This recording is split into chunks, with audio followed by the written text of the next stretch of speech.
اس لحاظ سے تزکیہ ایک خصوصی اور منفرد نوعیت اختیار کر جاتا ہے۔ یہ تربیت صرف اس لیے ضروری نہیں ہے کہ ایک تحریک کو دنیا کے اندر انقلاب لانے کا کام کرنا ہے، بلکہ یہ تزکیہ اس لیے بھی ضروری ہے کہ جس منزل تک پہنچنے کے لیے افراد نے اپنے آپ کو اجتماعیت کے حوالے کیا ہے، اجتماعیت اس منزل تک پہنچانے میں ان کی مدد کرے، اور وہ منزل اللہ کی رضا اور اس کی جنت ہے۔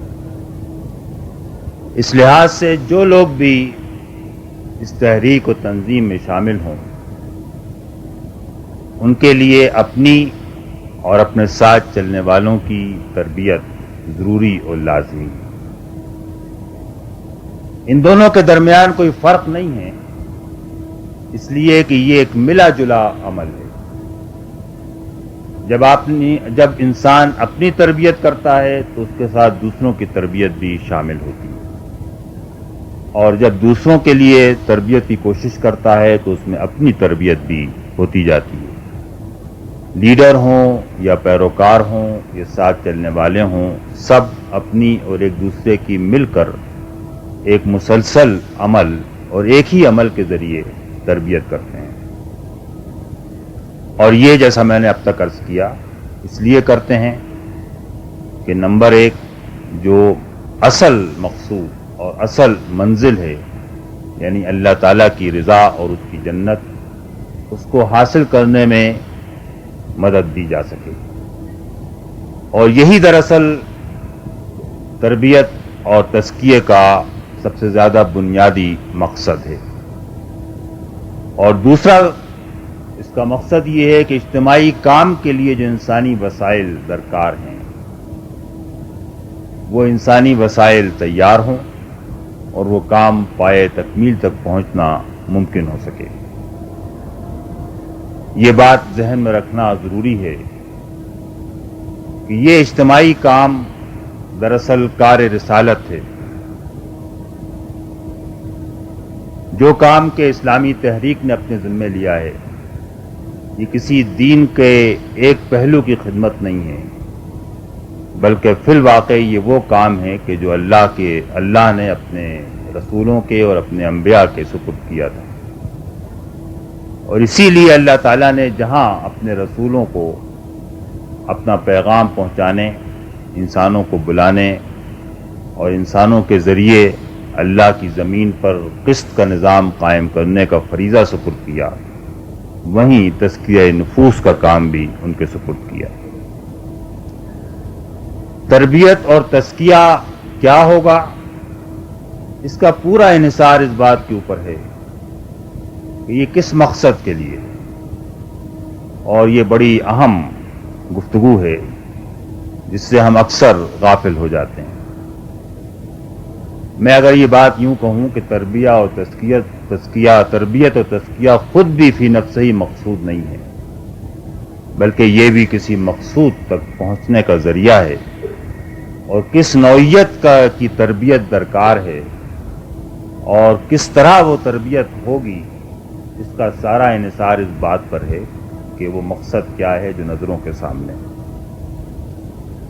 اگر آپ کو میدان جنگ میں لڑنے والے سپاہی چاہیے تو ان کو آپ مدرسے میں بٹھا کر درس نہیں دیں گے، بلکہ آپ ان کو لڑنا سکھائیں گے۔ اگر آپ ان کو لڑنا نہیں سکھا رہے اور مدرسے میں بٹھا کر درس دے رہے ہیں، اور آپ کہیں کہ ہم فوج تیار کر رہے ہیں جو میدان میں لڑے گی، تو ان دونوں کے درمیان تناقض اور تضاد کو بڑی آسانی کے ساتھ محسوس کیا جا سکتا ہے۔ تو اسی طرز کا نظام تربیت ہوگا، اسی طرز کی تربیت ہوگی، اسی طرز کے انسان تیار ہوں گے جو کہ مقصد اور منزل سے مطابقت رکھتے ہوں۔ کسی دوسرے کے نزدیک اس جنت کا راستہ کچھ بھی ہو، ہمارے نزدیک اس کا راستہ ایمان اور جہاد ہے، اور اس لیے ہمیں وہ لوگ تیار کرنا ہے کہ جو صحیح معنوں میں مومن اور مجاہد ہیں۔ ہمارے سامنے جو چیز پیش نظر ہے وہ اس کے علاوہ کچھ نہیں ہے کہ کہ ایمان اور جہاد کی راہ سے جنت تک اور اللہ کی رضا تک پہنچنے کا راستہ آسان ہو، وہ انسان تیار ہوں تو اس دنیا میں اللہ کی پکار پر لبیک کہہ کر اپنا وقت، اپنا مال، اپنی صلاحیتیں اللہ کی راہ میں کوشش کے لیے صرف کریں گے، اور ان کا مقصود اس کے علاوہ اور کچھ نہیں ہوگا کہ وہ آخرت میں اللہ کی رضا اور اس کی جنت حاصل کریں۔ ایک اور بھی پہلو اس تزکیے کا، تربیت کا بڑا اہم ہے، اور وہ یہ کہ یہ ایک جامع اور متوازن تصور ہے۔ اس میں قلب اور روح اور اخلاق اور معاملات اور صلاحیتیں یہ سب شامل ہیں۔ اکثر لوگ صلاحیتوں کو تربیت اور تزکیے کے دائرے سے خارج چیز سمجھتے ہیں، اس کو ضمنی چیز سمجھتے ہیں اور اس کی اہمیت کو محسوس نہیں کرتے۔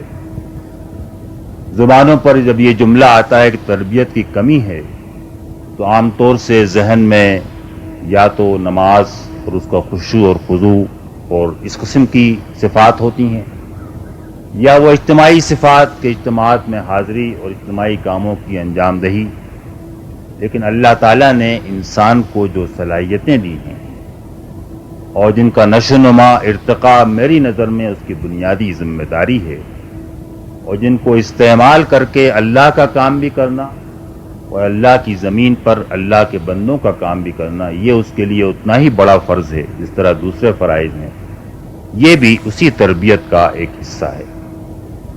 صلاحیتیں اللہ تعالیٰ کی طرف سے دی ہوئی ایک امانت ہیں، اور ان صلاحیتوں کو، خواہ وہ جسمانی صلاحیتیں ہوں یا ذہنی صلاحیتیں ہوں، ان صلاحیتوں کو پروان چڑھانا، ان کو نشو و نما دینا، یہ بھی اسی تربیت کا ایک حصہ ہے۔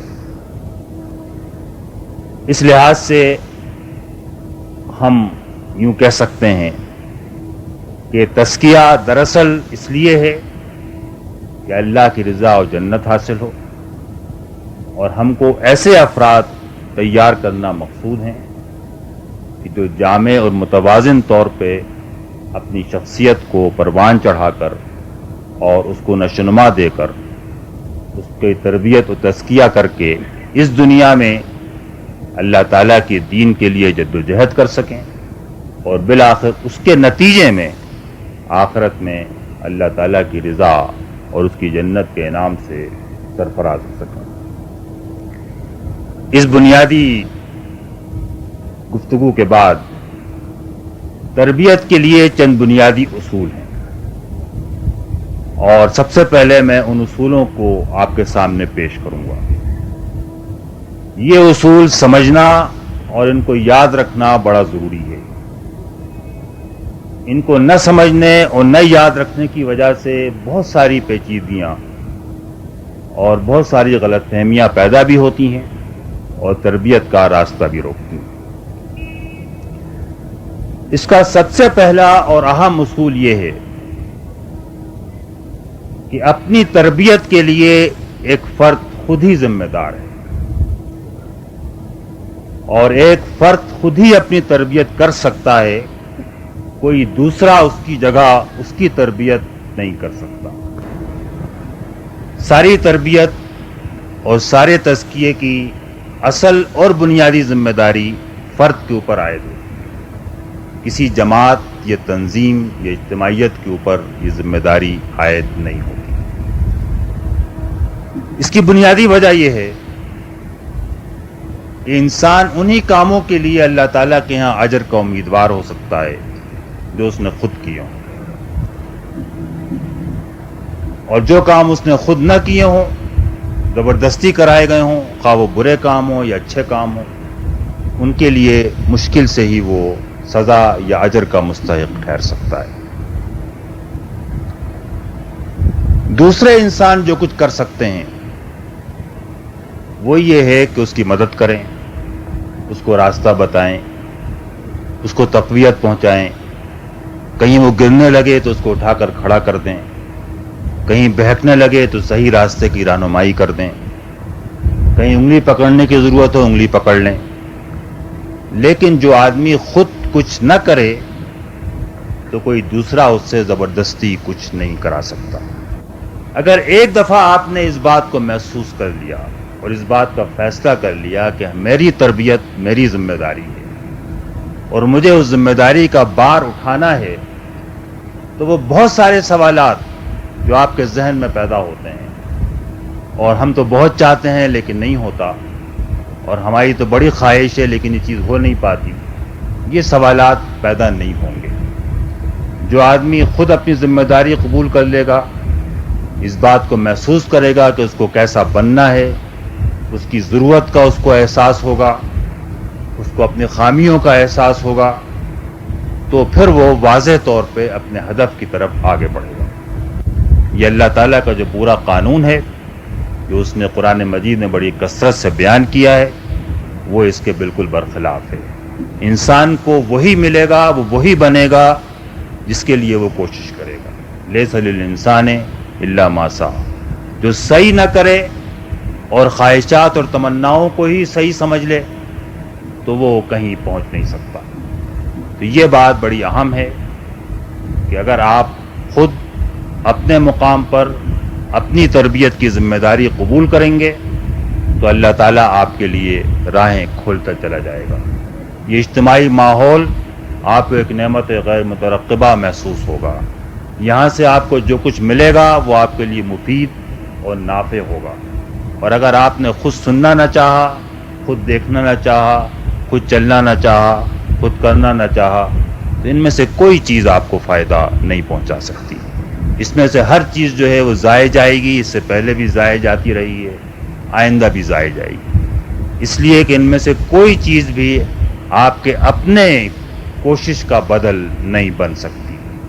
اور پہلی بات تربیت کا بالکل میری نظر میں بنیادی اصول یہ ہے کہ ہر شخص کو اپنی منزل کے لیے تک پہنچنے کا، اس کے لیے کوشش کرنے کا کی ذمہ داری خود اٹھانا پڑے گی۔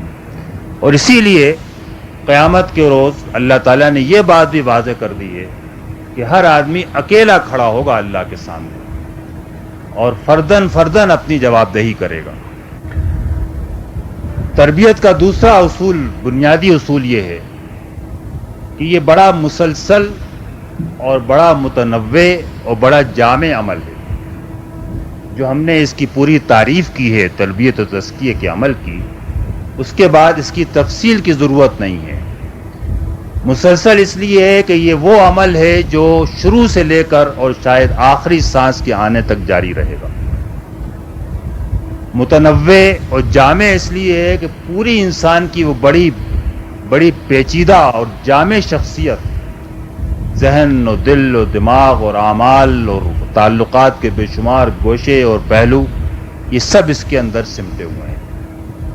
تو جیسا میں نے پہلی تقریر میں کہا تھا کہ ہر کام کے لیے ایک نقطۂ آغاز ہونا چاہیے، اور ہر کام کے لیے کوئی ایک مرکزی مقام ہونا چاہیے جو اگر ہاتھ میں آئے تو آدمی بہت سارے کاموں کے اندر بھی گھرا ہوا ہمیشہ بنیاد سے کام کرے اور ہمیشہ اپنے مرکز کی طرف لوٹ کے آئے، تو یہ عمل جس میں نشیب و فراز بھی بار بار آئے گا، اس میں آدمی پھر لوٹ کر اسی مرکز کی طرف رجوع کر سکتا ہے۔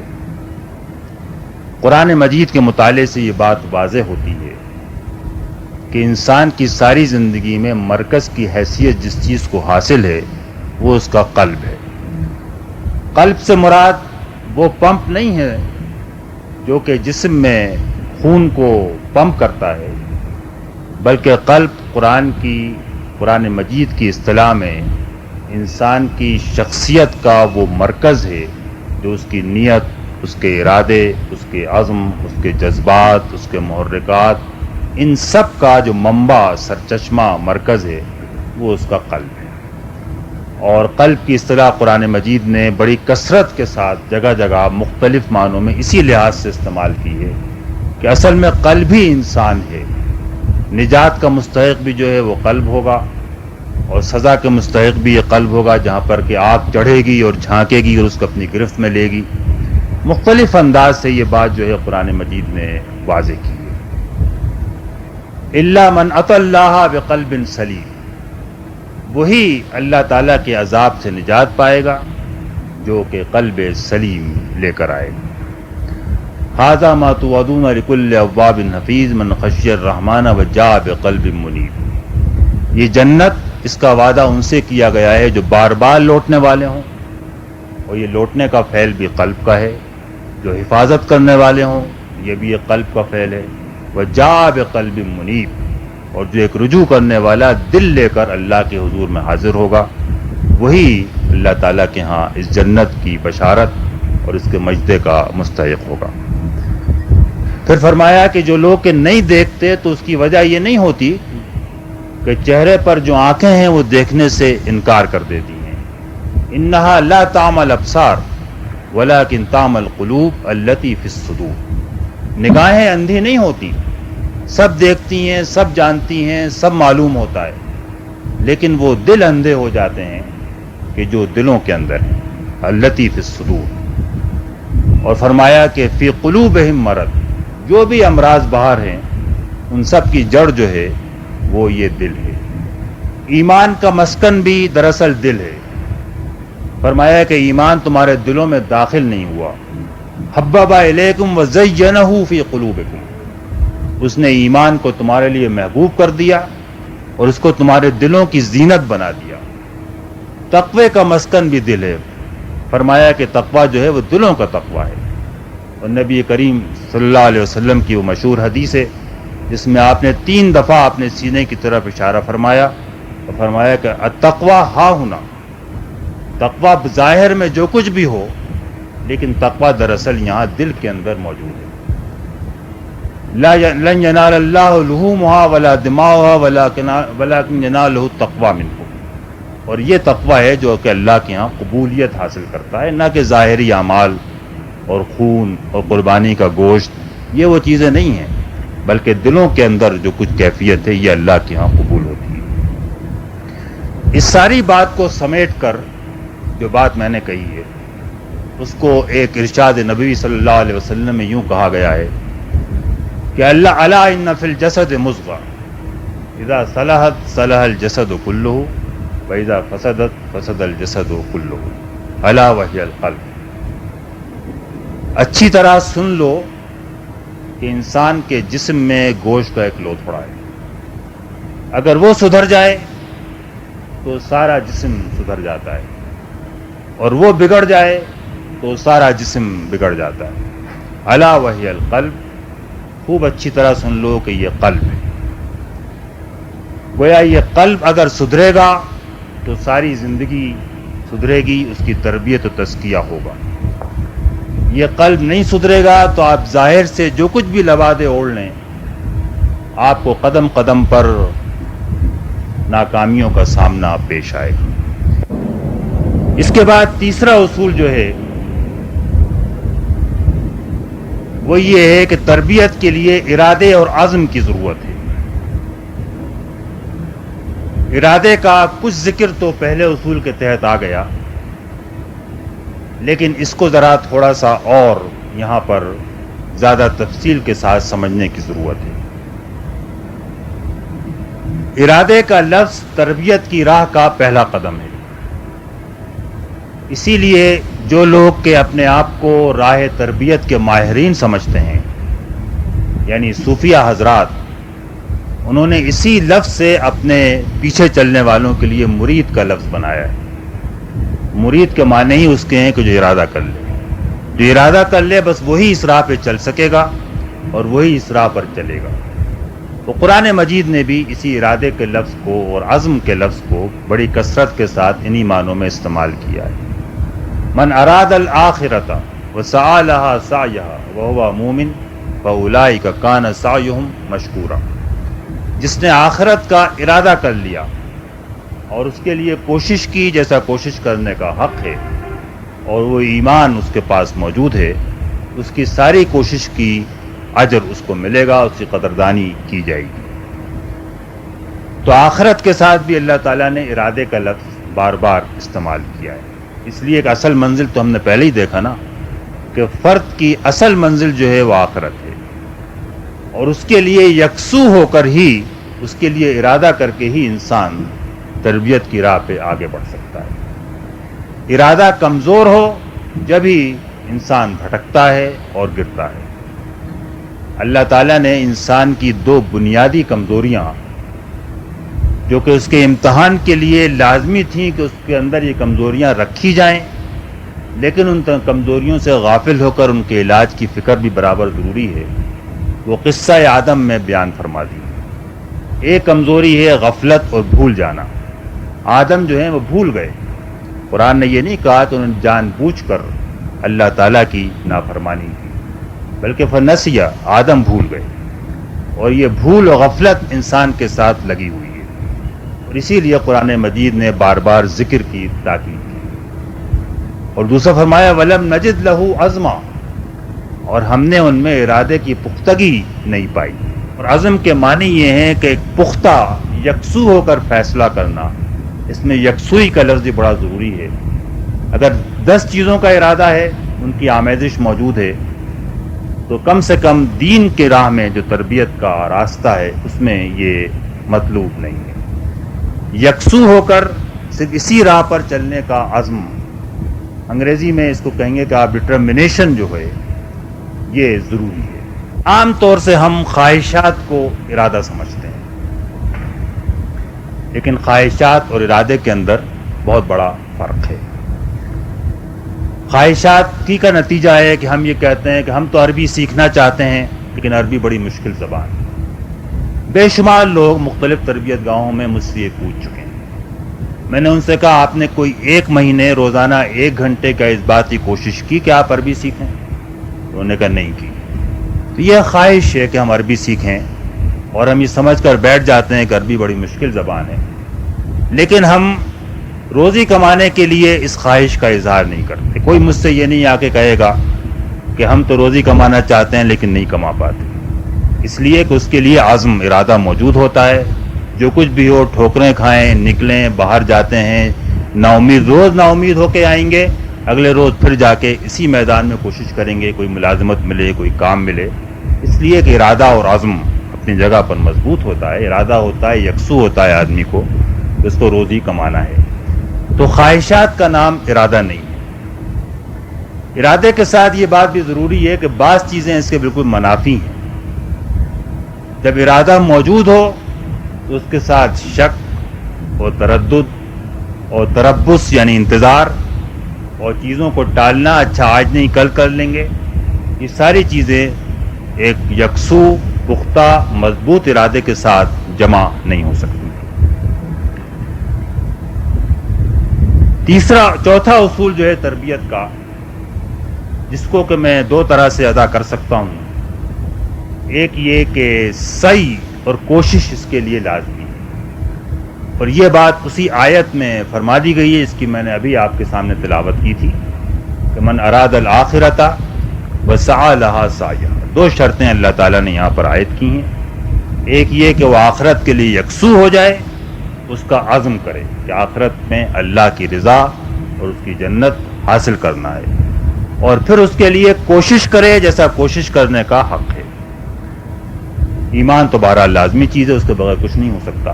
یہ ان 2 کے ساتھ اس نے قبولیت کی نوید سنا دی ہے۔ یا یوں آپ کہیں کہ تربیت کا عمل، تربیت جو ہے وہ دراصل عمل کی محتاج ہے، اور عمل کے علاوہ کوئی راستہ نہیں ہے کہ جس سے تربیت ہو سکے۔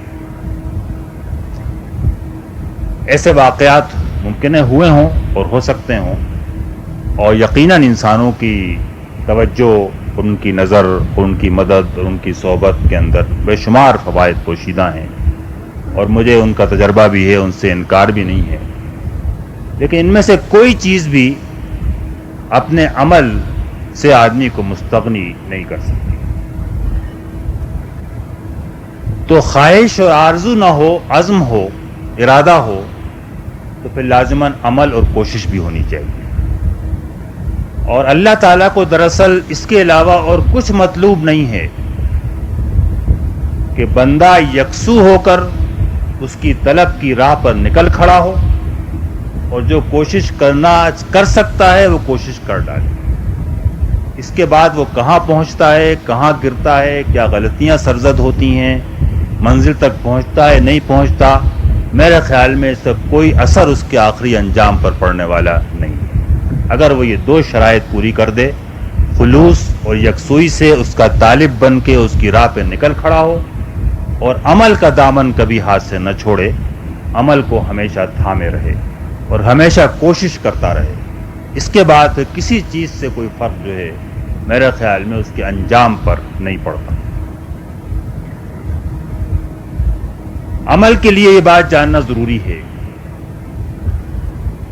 کہ اگر کوئی احتساب، کوئی اپنا نجی ذاتی جائزہ آپ کے اندر یہ کیفیت پیدا کرے کہ اب اس کام کو کرنے سے کیا حاصل، تو آپ سمجھ لیں کہ یہ خالصتاً شیطان کی طرف سے۔ اکثر یہ لوگوں پر یہ ہوتا ہے کہ اب یہ خرابی ہے اور میں تو اتنی کوشش کر چکا، اب کرنے سے کیا حاصل۔ تو آپ سمجھ لیں کہ جہاں بھی کوئی ایسی تحریک دل کے اندر پیدا ہو جو آپ کو عمل سے دامن چھڑانے والی ہو، وہ خالصتاً شیطان کی طرف سے، وہ اس کا وسوسہ ہے۔ اور ہر وہ جائزہ، ہر وہ احتساب، ہر وہ تنقید، ہر خامی کا وہ احساس جس سے آپ کہیں کہ اچھا مجھے مزید کوشش کرنی ہے، وہ توفیق الہی ہے۔ یہ اگر آپ اصول اپنے دل میں طے کر لیں تو یہ بہت ساری جگہ آپ کے کام آئے گا۔ اور اس بات کو اچھی طرح جان لیں کہ اللہ تعالیٰ دراصل یہی دیکھنا چاہتا ہے کہ یہ عمل بندہ کیسا کرتا ہے۔ ہمارے دور کے ایک مشہور عالم مولانا اشرف علی تھانوی رحمۃ اللہ علیہ نے اس بات کو یوں فرمایا ہے کہ کیفیات بھی مطلوب نہیں ہیں، اس لیے کیفیات انسان کے اختیار میں نہیں ہے۔ ہم کیفیات کے پیچھے پڑے رہتے ہیں، وہ ہمارے اختیار میں نہیں ہے۔ کیے چلے جائیں گے، ہم لازماً ان کے لیے اپنے راستے کھولتے چلے جائیں گے۔ تو کوئی ایسا جائزہ اور احتساب جس سے کہ آپ یہ محسوس کریں کہ مایوسی پیدا ہو رہی ہے یا عمل سے آپ دستکش ہونے کی فکر میں ہیں، وہ خالصتاً شیطانی وسوسہ ہے۔ اس میں مجھے کہنے میں کوئی ہچکچاہٹ نہیں ہے۔ اور ہر وہ جائزہ احتساب، خواہ وہ اجتماعی ہو یا انفرادی ہو، جس سے عمل کو مہمیز ملے، آپ کچھ قدم آگے بڑھائیں، اٹھ کر کھڑے ہوں، وہ اللہ تعالیٰ کی طرف سے اس کی خالص توفیق ہے آپ کے حق میں۔ گناہوں سے، غلطیوں سے، لغزشوں سے کچھ نہیں بگڑتا جب تک کہ آدمی اٹھ کر کھڑے ہو کر دوبارہ چلنے کے لیے تیار موجود ہو۔ پانچواں اصول یہ ہے کہ تربیت کے لیے وہی چیز مفید ہے جو آپ کی عام زندگی کا جز بن سکے۔ ماحول اور معمولات کے ذریعے جو تربیت ہو سکتی ہے، وہ خصوصی کوششوں اور پروگراموں سے وہ چیز ممکن نہیں ہے۔ اسی لیے میری نظر میں تربیت کے سارے پروگرام اگرچہ بڑے اہم ہیں لیکن ان کی حیثیت ثانوی ہے۔ جب تک کہ چلتی پھرتی عام زندگی میں تربیت جاری و ساری نہیں ہوگی، یہ خصوصی پروگرام مفید اور نافع نہیں ہو سکتے۔ اپنے مقام پر آپ ساتھیوں کے ساتھ اٹھتے بیٹھتے ہیں، اس میں اگر تربیت نہیں ہوتی، آپ ہفتے میں ایک اجتماع کرتے ہیں، اگر وہ آپ کی تربیت کا ذریعہ نہیں بنتا، اگر آپ گھر میں اٹھتے بیٹھتے چلتے پھرتے ہیں، اس میں آپ کچھ نہیں سیکھتے، تو یہ تربیت گاہیں جو ہیں یہ کوئی نفع آپ کو نہیں پہنچا سکتی۔ اصل تربیت گاہ حیات ہے۔ اللہ تعالیٰ نے زندگی کا ہر لمحہ تربیت کے ایک موقع کے طور پہ آپ کو عنایت فرمایا ہے۔ بچے ہوں، بیوی ہو، دوست ہوں، احباب ہوں، کاروبار ہو، جو چیز صبح سے شام تک پیش آ رہی ہے، ان میں سے جس چیز کو آپ استعمال کرنا چاہیں تربیت کے لیے استعمال کرتے ہیں، جس سے آپ غافل ہو جائیں وہ موقع آپ کے ہاتھ سے نکل جائے گا۔ یہاں تک کہ ایک مشہور اردو کے مثل موجود ہے، کسی نے لقمان سے پوچھا تم نے حکمت کہاں سے سیکھی؟ اس نے کہا جاہلوں سے۔ جیسا وہ کام کرتے تھے وہ کام میں نہیں کرتا تھا۔ تربیت کے مواقع تو اس حد تک وافر دنیا کے اندر موجود ہیں کہ آدمی جو لوگ غلط کام کر رہے ہیں وہ ان سے بھی سیکھ سکتا ہے۔ ہم دوسروں کے رویے کی شکایت بار بار کرتے ہیں، کبھی یہ نہیں سوچتے کہ دوسرا جو رویہ جس سے ہم کو شکایت پیدا ہوتی ہے، کم سے کم ہم وہ کام نہ کریں، اور وہی کام ہم لوٹ کر دوبارہ خود کرتے ہیں، وہی بات کہتے ہیں، وہی طرز عمل اختیار کرتے ہیں۔ اس کے معنی ہم نہیں سیکھتے۔ تو پہلی بات تو یہ کہ اصل تربیت وہ ہے کہ جو زندگی کے اندر ہر وقت جاری و ساری ہے۔ اور اس کے بعد پھر یہ ہے کہ تربیت کے وہی ذرائع کی جو زندگی کے اندر مربوط کر دیے گئے ہوں وہی سب سے زیادہ مفید ہو سکتے ہیں۔ اگر آپ 5 وقت کی نماز سے تربیت کا فائدہ نہیں حاصل کر سکتے تو شب بیداری کا کیا فائدہ ہو؟ 5 وقت اللہ تعالیٰ آپ کو بلاتا ہے، تربیت کا موقع دیتا ہے، اس نے ایک ایسی نہر فرمایا ہے جس میں آدمی کودے، غسل کرے، پاک و صاف ہو کر نکلے۔ آپ جو میل کچیل لے کر جائیں وہی میل کچیل لے کر واپس آ جائیں تو ظاہر ہے کہ آپ نے اس تربیت کے نظام کو ضائع کر دیا۔ نبی کریم صلی اللہ علیہ وسلم کا بھی یہی طریقہ تربیت تھا، تو قرآن مجید نے بھی اسی کو اختیار کیا کہ جو بھی تربیت کے ذرائع ہیں وہ زندگی کے اندر داخل ہو کر اسی کے ساتھ مربوط ہو جائیں، اور اس کی ضرورت نہ پڑے کہ بار بار انسان کو کھینچ کر الگ سے تربیت دی جائے۔ اور آج کی جو ماڈرن ٹریننگ کے بارے میں ریسرچ اور ٹیکنیکس ہیں اس میں بھی یہ بات کہی جاتی ہے کہ آن جاب ٹریننگ جو ہے وہ سب سے زیادہ نافع ہوتی ہے۔ مینیجرز کو بلا کر تربیت دے کر واپس بھیجا جاتا ہے تو وہ اتنے مفید نہیں ہوتے، لیکن آن جاب جب ان کو ٹریننگ دی جاتی ہے تو اس کو جذب کر لیتے ہیں، اس کو استعمال کرتے ہیں۔ تو زندگی پوری کی پوری اگر ایک جاب ہے تو یہ آن جاب ٹریننگ جو ہے، اسی کام کو کرتے ہوئے تربیت جو ہے، تربیت کے وہ ذرائع جو آپ اس کے اندر جاری و ساری کر لیں وہی مفید ہوں گے۔ میرا خیال یہ ہے کہ اس بات کو کہنے کہ میں کوئی حرج نہیں ہے کہ میرا اپنا مطالعہ یہ ہے کہ اب ان میں سے اکثر ذرائع جو دین نے تجویز کیے تھے وہ تو بہت عرصہ ہوا ہم ضائع کر چکے تھے، پوری امت ضائع کر چکی تھی۔ نماز کو ہم نے ضائع کر دیا تھا، اور نماز ہی سب سے بنیادی تربیت کا ذریعہ تھا۔ اور جو ذرائع کہ ہم نے خود اختیار کیے تھے، ہفتے وار اجتماع کارکنان اور اس کے اندر درس اور تعلیم، لٹریچر کا مطالعہ، وہ بھی ہم بڑی حد تک ضائع کر چکے ہیں۔ اور اگر ہم کو تربیت کو کرنا ہے دوبارہ تو ہم کو پہلے انہی ذرائع کو زندہ اور جاندار بنانا پڑے گا۔ چھٹی چیز جو ہے وہ یہ کہ تربیت کے لیے وقت کی ضرورت ہے۔ وقت ہی جو ہے وہ اصل چیز ہے۔ اللہ تعالیٰ نے آپ کو جو کچھ دیا ہے وہ زندگی، موت، حیات اور موت، تخلیق اور موت کے درمیان کا وقفہ ہے۔ یہ وقفہ کیا ہے؟ یہ وقت ہے، اور اسی میں وہ آپ کو آزمانا چاہتا ہے کہ آپ کیسے عمل کریں گے۔ لنبلوکم ایکم احسن عملا۔ تو یہ وقت جو ہے دراصل یہ آپ کی اصل متاع ہے، اور یہ متاع جو ہے یہ روز آپ کے ہاتھ میں آتی ہے اور نکل جاتی ہے، اور یہ جب ایک دفعہ نکل جائے گی تو آپ لاکھ آرزو اور خواہش کریں دوبارہ لوٹ کے نہیں آئے گی۔ اور اللہ تعالیٰ نے اس بات کو بڑے مؤثر انداز میں ایک جگہ نہیں کئی جگہ قرآن مجید میں واضح کیا ہے۔ اس نے روز روز کی مثالیں دے کے تو واضح نہیں کیا، لیکن موت کے وقت کا منظر اس نے کئی جگہ کھینچا ہے۔ انسان کہے گا کہ کاش میں لوٹا دیا جاؤں، کاش دوبارہ موقع مل جائے، کاش کسی طریقے سے پھر مجھے عمل کی مہلت ملے، لیکن اب کوئی مہلت نہیں ملے گی۔ یوں آپ سمجھ لیں کہ آج صبح اگر فجر کی نماز قضا ہو گئی تو اب عمر بھر کم سے کم آج کی صبح کی نماز کو ادا کرنے کا کوئی اور موقع آپ کو نہیں ملے گا۔ وہ موقع ہاتھ سے نکل گیا۔ تو جو وقت کے ہاتھ سے نکل گیا، جو موقع نکل گیا، وہ دوبارہ ہاتھ میں آنے والا نہیں۔ یہ میں نہیں کہتا کہ ہم میں سے ہر شخص اپنے وقت کے ہر لمحے کا پورا صحیح استعمال کر سکتا ہے، یہ تو بہرحال اللہ تعالیٰ خود بھی میزان لگائے گا۔ اگر وقت کے زیادہ حصے کا صحیح استعمال ہوگا یقیناً وہ ان کو اصحاب الیمین میں تو ضرور شامل کرے گا جن کا پلڑا بھاری ہوگا، لیکن یہ کوشش کرنی چاہیے کہ زیادہ سے زیادہ وقت صحیح طور پہ استعمال ہو۔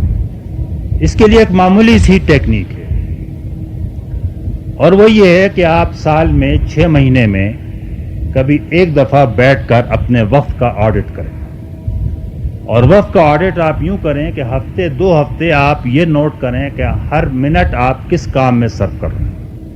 صبح سے شام تک کا آپ ایک شیٹ بنا لیں اور یہ دیکھیں کہ آپ اپنے وقت کو آپ نے کس طرح صرف کیا، اور اس میں آپ 15-15 منٹ کے وقفے لے لیں، آدھا گھنٹے کے وقفے لے لیں، 1-1 گھنٹے کے وقفے لے لیں، اور پورا آپ حساب لگا لیں کہ 24 گھنٹے میں سے آپ نے اس وقت کو کن کاموں میں صرف کیا، اور 2 ہفتے بعد 3 ہفتے بعد جتنا آپ مناسب سمجھیں یہ حساب رکھ کے اور بیٹھ کر آپ کیلکولیٹ کر لیں، اس کا حساب لگائیں، جائزہ لے کر دیکھیں کہ واقعی کتنا وقت صحیح کام میں لگا، کتنا وقت کام میں لگا ویسے ہی گزر گیا، اور کتنا وقت ضائع ہوا۔ یہ اگر آپ کام کر لیں، اور پھر آپ یعنی میں آپ کو یہ کہوں گا کہ ایک دفعہ آپ اس کو کریں گے، اور اگر آپ نے واقعی کوشش کی کہ پھر اپنے وقت کو آگے صحیح استعمال کریں، تو اس کے بعد پھر 6 مہینے بعد پھر واپس ضائع ہونا شروع ہو جائے گا۔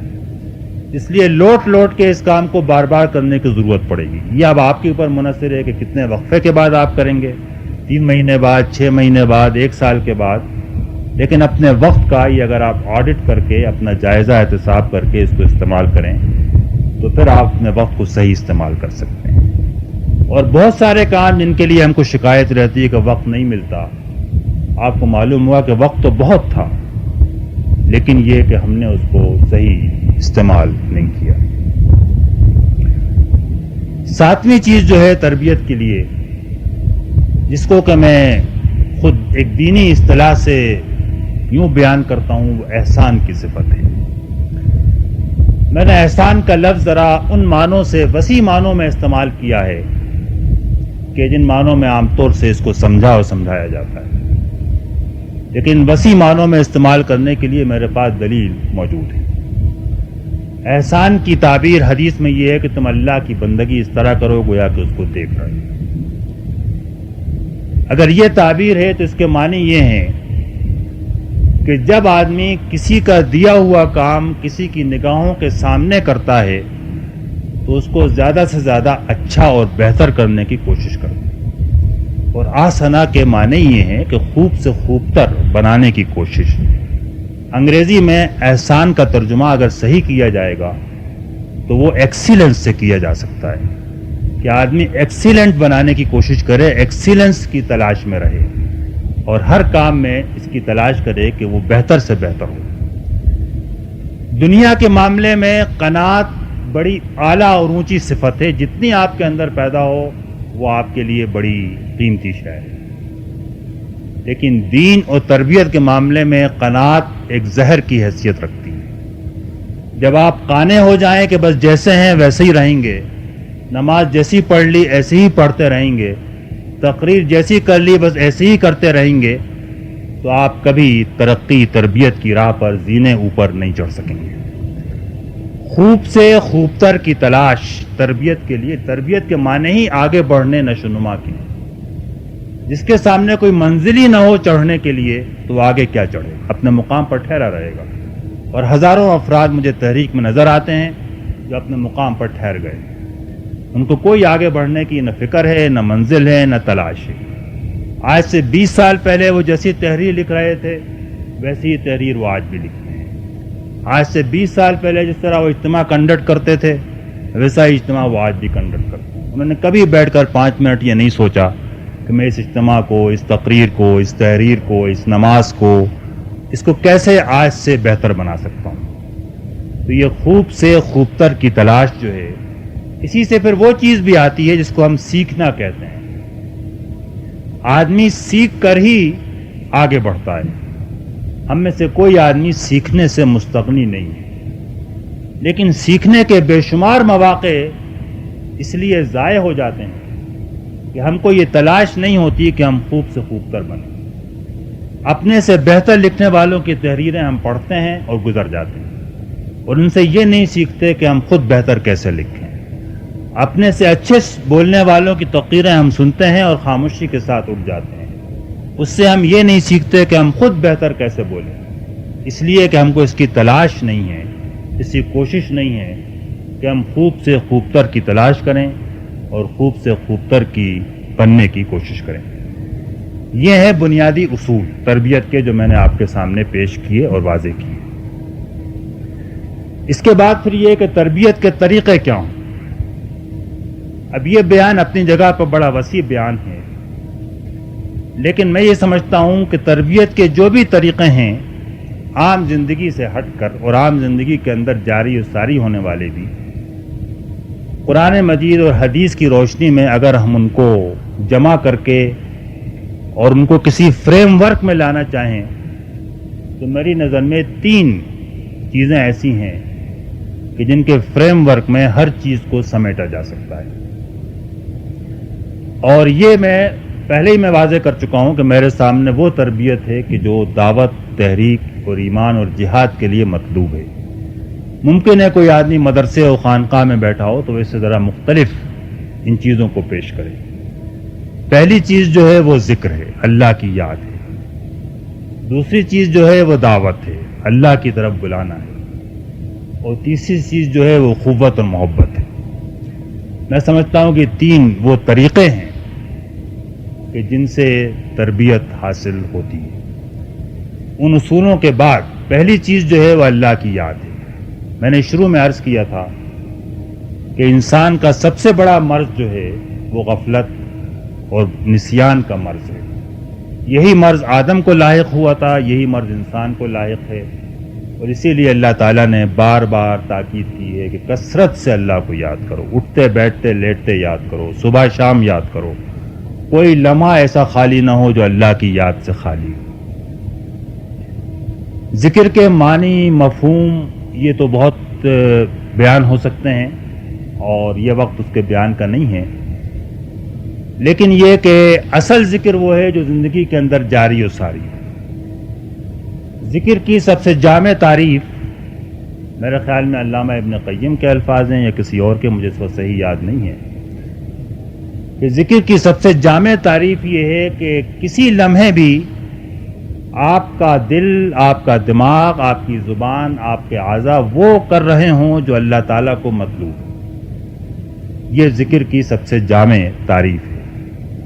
دل وہ سوچ رہا ہو، دماغ کے اندر وہ خیال ہو، زبان پر وہ الفاظ ہوں، اعضاء وہ کام کر رہے ہوں جو اللہ کو محبوب، اس کو مطلوب ہے۔ یہ ذکر کی سب سے جامع تعریف ہے، اس میں ہر بات سمیٹی جا سکتی ہے۔ جیسا میں نے کہا کہ ذکر وہ ہے جو زندگی کے اندر جاری و ساری ہو، اٹھتے بیٹھتے لیٹتے اللہ کا دھیان۔ اللہ نے اواب اور اواہ یہ جو باتیں کہی ہیں یہ اسی لیے کہی ہیں کہ جو آدمی اللہ کو یاد کرے، لوٹ کر آئے، بار بار پلٹے، وہی دراصل اللہ کو یاد کرتا ہے۔ تو میں اگر کوئی مخصوص صورتیں آپ کے سامنے رکھ رہا ہوں تو آپ اس غلط فہمی میں مبتلا نہ ہو کہ میری نظر میں ذکر یہی ہے۔ میں نے ذکر کی جامع تعریف بھی کر دی اور یہ میں بھی آپ کو بتا چکا کہ اصل تربیت وہی ہے جو زندگی میں جاری و ساری ہے۔ لیکن زندگی میں ذکر کو جاری و ساری کرنے کے لیے کچھ تدابیر ہیں، کچھ ذکر کی خاص صورتیں ہیں کہ جو اللہ تعالیٰ نے خود تجویز کر کے ہمارے ہاتھ میں تھمائی ہیں، کیونکہ ذکر سب سے بڑی بنیاد ہے، سب سے زیادہ اہم ہے، اس لیے اللہ تعالیٰ نے سب سے بڑھ کر اس کا اہتمام کیا ہے۔ اس نے اپنی پوری کتاب ہی اس ذکر کے لیے نازل کی ہے، قرائے کی تذکیر کے لیے کہ تمہارے لیے ذکر ہے۔ تو نماز اور قرآن اور موت، یہ تین چیزیں ہیں جو مخصوص صورتیں ہیں جن کے ذکر کی تاکید ہے، بلکہ تاکید الفاظ میں نہیں ہے، ان کا ذکر کرایا گیا ہے۔ نماز 5 وقت کی فرض کی گئی ہے، اقیم الصلاۃ کا حکم دیا گیا ہے، اس کو زندگی میں لا کر بالکل مربوط کر دیا گیا ہے کہ کوئی لمحہ نماز سے خالی نہ ہو۔ قرآن مجید کی تلاوت کی تاکید ہے، اور قرآن مجید میں جن چیزوں کا ذکر کیا گیا ہے ان میں سب سے بڑھ کر جو چیزیں ہیں ان میں سے ایک موت اور آخرت ہے۔ تو یہ پورے قرآن ہی سے ہم چیزوں کو اخذ کر سکتے ہیں۔ تو نماز اس طرح پڑھنا کہ اللہ کے ذکر سے بھری ہوئی ہو، یہی نماز کا مقصود ہے۔ اقیم الصلاۃ لذکری۔ قرآن مجید کا مطالعہ اس طرح کرنا کہ اللہ کا قرب نصیب ہو، اسی کے ذریعے قرآن دراصل اللہ تعالیٰ سے کلام کا فائدہ پہنچا سکتا ہے، اور اللہ تعالیٰ سے ملاقات کا متوقع رہنا، اس پر یقین رکھنا، اس کو یاد کرتے رہنا، یہ دراصل موت کی یاد ہے۔ حضور کی ایک حدیث ہے کہ میں تمہارے درمیان 2 مرشد چھوڑ کے جا رہا ہوں، ایک خاموش مرشد ہے اور ایک بولنے والا مرشد۔ المرشد الناطق فہو القرآن، جو بولنے والا مرشد ہے وہ قرآن، المرشد الصامت فہو الموت، اور جو خاموش مرشد ہے وہ موت ہے۔ یہ 2 مرشد ہیں، 2 پیر ہیں کہ جن کا دامن آدمی پکڑ لے تو اللہ کی یاد بھی زندگی میں جاری و ساری ہوگی اور تربیتی کوششیں بھی برابر ہوں گی، ایک قرآن اور دوسرے اللہ سے ملاقات یعنی موت۔ ایک اور حدیث میں حضور نے فرمایا کہ دلوں کو زنگ لگ جاتا ہے. ہم سب کو اس کا تجربہ ہے. کبھی دل غافل ہوتے ہیں. یہ سوال بھی ہوا تھا کہ دلوں میں جذبہ کیسے پیدا ہو اور کیسے یہ کیفیات پیدا ہوں. تو آپ نے کہا دلوں کو زنگ لگ جاتا ہے. صحابہ نے پوچھا اس کا علاج کیا ہے؟ آپ نے فرمایا کثرت سے قرآن کی تلاوت اور موت کا ذکر، یہ اس کا علاج ہے. دوسری بات جو میں نے کہی وہ دعوت ہے، اور اللہ کی طرف بلانے سے بڑھ کر تربیت کا کوئی اور ذریعہ نہیں. میرے ذہن نے اس تقسیم کو اب قبول نہیں کرتا کہ تربیت ایک الگ فعل ہے اور دعوت ایک الگ فعل ہے. میرے خیال میں یہ دونوں ایک ہی چیز ہیں، مختلف پہلوؤں سے ان کو ہم پیش کر سکتے ہیں. تزکیے کا عمل بھی دعوت کے علاوہ کچھ نہیں ہے. یہ جو کچھ میں آپ سے کر رہا ہوں ایک دعوت ہے، اور جیسا میں شروع میں کہہ چکا کہ ہم اس کے علاوہ کوئی تزکیہ نہیں کر سکتے کہ لوگوں کو دعوت دیں کہ اچھے بن جاؤ. شیطان بھی اس کے علاوہ کچھ نہیں کر سکتا کہ آپ کو دعوت دے کہ برے بن جاؤ. تو تزکیہ دراصل دعوت کے علاوہ تو کچھ نہیں. اور ساری دعوت کا مطلوب یہ ہے کہ انسانوں کا تزکیہ ہو، وہ اللہ کی طرف لوٹیں، اس سے جڑیں، اس سے کام میں لگ جائیں. تو یہ دراصل ایک ہی سکے کے دو پہلو ہیں، دو اس کی سائڈز ہیں. تو دعوت جو ہے یہ تربیت کی بہترین صورتوں میں سے ایک صورت ہے. اگر آدمی اللہ کے بندوں کو اللہ کی طرف بلانے کے کام میں لگ جائے تو یہ وہ ایک ایسا کام ہے کہ جس سے اس کا اپنا تزکیہ ہوتا ہے. سید مودودی رحمۃ اللہ علیہ کے الفاظ میں جس برتن کو بہت سارے ہاتھ مانجنے میں لگ جائیں تو برتن لازماً صاف ہو کر رہے گا. اور آپ اگر یہ اصول بنا لیں کہ جو کچھ آپ دوسروں سے کہیں گے وہ خود بھی کرنے کی کوشش کریں گے تو پھر تو دعوت اکسیر ہوگی آپ کی اپنے تربیت تزکیے کے لیے. میں یہ نہیں کہہ رہا کہ پہلے ہم خود کر کے کامل ہو